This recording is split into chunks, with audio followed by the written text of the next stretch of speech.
an investigation has been opened.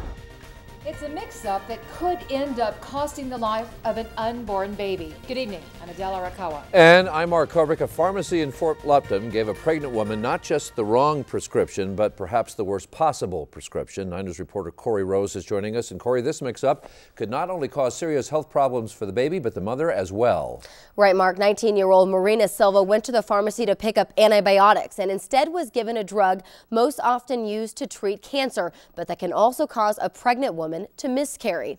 It happened at this Safeway off of Dexter Street in Fort Lupton. The pharmacy mixed up Marina Silva's prescription with that of another woman with the same last name but a slightly different first name.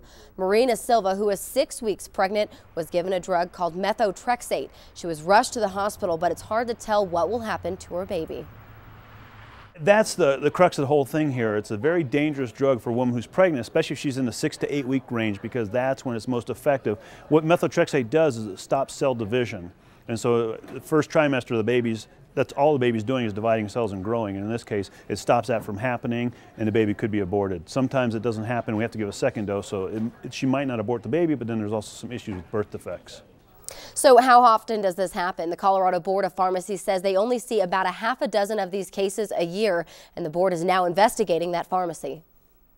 Each investigation, of course, has its own unique characteristics, and they can take anywhere from 3 to 6 months, I think is what they mentioned to me.